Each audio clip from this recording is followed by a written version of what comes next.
Hi, friends. I'm Gwen DeRosa. I'm the Director of Children and Youth Education at King Avenue. My pronouns are she, her, hers. I'm white. I'm cisgender. For most of my life, and even now, most people read me as straight. That's a whole lot of privilege that I didn't ever think about until about 6 years ago. I was raised in a working-class Christian family. I was deeply involved in non-denominational churches for my whole growing up, helping my mom teach Sunday school and then being a youth leader. I helped to start the Bible club at my public high school. I wanted to be a missionary because I cared deeply for people. I went to Oral Roberts University.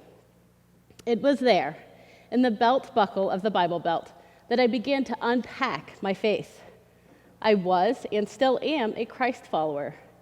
I knew in my heart that God was love, and I knew this deeply. And so I began to face the prejudice, the hypocrisy, and arrogance in my Christian community, which included my university and my church. What I knew to be true and what I saw in those that were in Christian leadership did not fit together. I was already a rebel for being a feminist and believing in gender equality. My next step was to embrace the gay community. This was in the late 90s, early 2000s. Then I moved to San Francisco. I met, fell in love with, and married a person that I thought was a man. I used to joke that if I hadn't met this person, I would have probably ended up with a woman. After 10 years of marriage, my spouse came out as transgender, publicly in early 2016. This turned my entire world upside down. My wife, Felicia, and I were in the middle of the 36-hour training that the state of Ohio requires to adopt through the foster system. And we were incredibly close with my family, spending a lot of time weekly with my nephews and niece. But when Felicia and I came out, much of my family and relatives cut me out completely and immediately.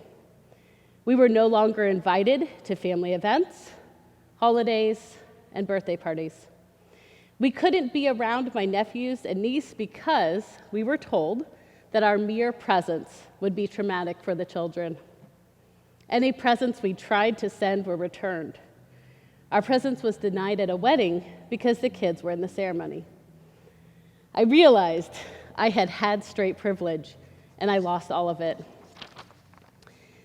For many complicated reasons, one of them include the financial strain of transitioning, we were not able to move forwards with our plan to adopt. I felt that I had lost my husband, any opportunity for having children, my family, and my status in my community. And this grief lasted a long time. When I felt most alone, guess what? God was with me. God sees you when you are grieving. God sees you when you are most vulnerable. And God is always with you. At this time, we had just begun to get involved at King Avenue United Methodist Church. We were fully and completely embraced by the church moms and church grandparents. We started volunteering, and then I applied for and began my current position. At King Avenue, I am responsible for 7 Sunday morning classes for children 4 years old up to youth in 12th grade, obviously before the COVID-19 pandemic. I write curriculum, I train and organize volunteers, I lead classes, I tell stories, but most importantly, I love. I love these children and youth.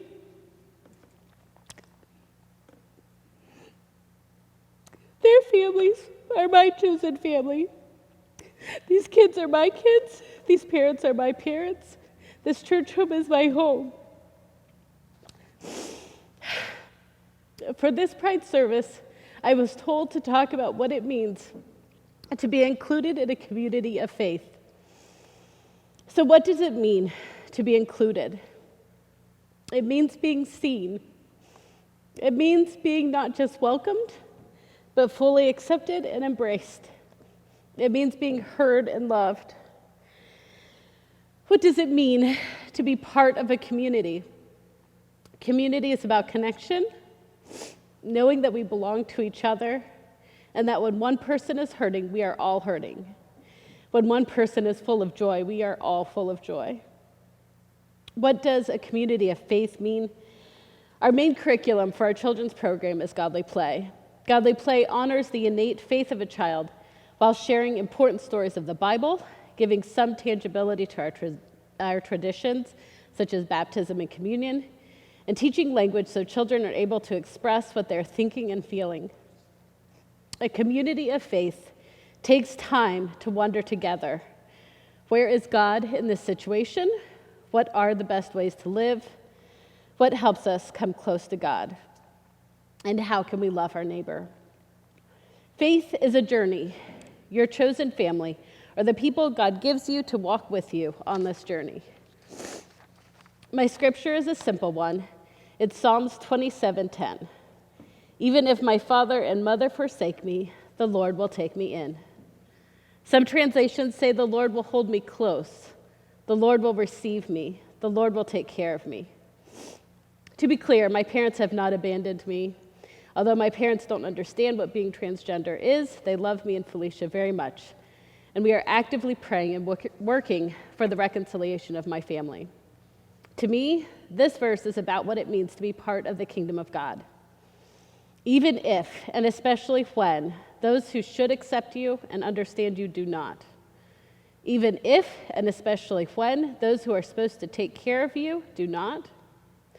Even if, and especially when, your closest people ignore you, discredit you, cut you out, abandon you, God is right there with you. And guess what? God has a chosen family for you. God will, if you pay attention and you look for it, give you opportunities to be a parent to someone, to be a sibling, to be a child. God desires for you to be connected. You belong to this amazing family.